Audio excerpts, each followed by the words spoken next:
In August 1974, an investigation that transfixed the American public and tested the strength of our political system came to a head. A seemingly inconsequential burglary of a Democratic Party office at the Watergate building complex in Washington, D.C., 2 years earlier had metastasized into a full-blown scandal in the presidency of Richard Nixon, including cover-ups, hush money payments, and an informant named Deep Throat. As the crisis grew, Congress opened an investigation and demanded answers. And although the president claimed that the law didn't apply to him, impeachment loomed. Well, when the president does it, that means that it is not illegal. By definition. Exactly. On August 8th, President Nixon took to the airwaves to address the nation and announced that he decided to resign. Not, mind you, because he had done anything wrong, but because he no longer had, quote, a strong enough political base in Congress to justify continuing that effort. As long as there was such a base, I felt strongly that it was necessary to see the constitutional process through to its conclusion. But with the disappearance of that base, I now believe that the constitutional purpose has been served, and there is no longer a need for the process to be prolonged. Therefore, I shall resign the presidency effective at noon tomorrow. In spite of his denials, it was clear that America's system for keeping presidential power in check had worked. Nixon's resignation was unprecedented. The first time that an American president had not served out his full term of office for any reason other than death. The power to investigate a sitting president is the power to limit his or her authority and thereby rein in the potential for abuse. It's also, not coincidentally, the power to restrict the president's legitimate exercise of authority for illegitimate reasons. Something of a similar dynamic has been deployed by President Trump in his responses to various findings that the investigation of his presidential campaign have brought to light, which he has repeatedly dubbed #fake news.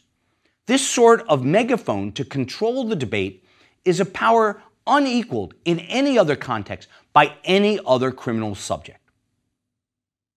The president also has certain formal powers that are not available to the criminal defendant typically. To cite the most obvious example, under the current structure of the executive branch, the special counsel who is designated to investigate a president works for the Department of Justice and is, in the end, responsible to and under the authority of that very same president.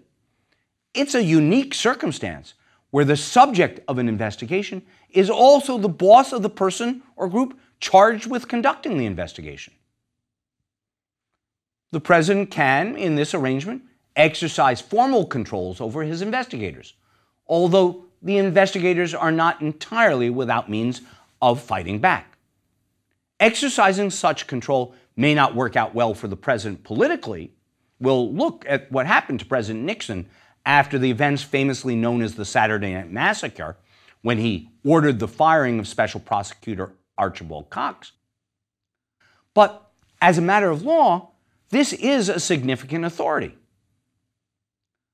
Likewise, the president has a nearly unrestricted power to issue a pardon for any federal crimes.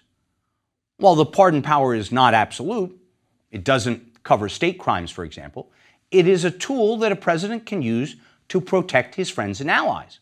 Again, using the tool will probably come at a significant political cost, but if that is a cost the president is willing to bear, he can, in effect, frustrate a criminal investigation by pardoning all of his alleged co-conspirators. Some even argue that the president can pardon himself. And then, too, the president has some unique privileges that only he can wield. For example, testimonial privileges that allow the president to limit the testimony of executive officials. Grounded in the need for candid presidential advice, the executive privilege allows the government to refuse to turn over information about internal conversations. Typically employed to oppose a congressional investigation, the privilege has also been used to delay and short-circuit criminal investigations, with mixed success. The argument has also been made that the president is simply unindictable while in office, and therefore immune from criminal prosecution, although, as we will see, that issue too remains undecided. It's a thing called Article 2. Nobody ever mentions Article 2. It gives me all of these rights at a level that nobody has ever seen before. We don't even talk about Article 2. Well, when the president does it, that means that it is not illegal. By definition. Exactly.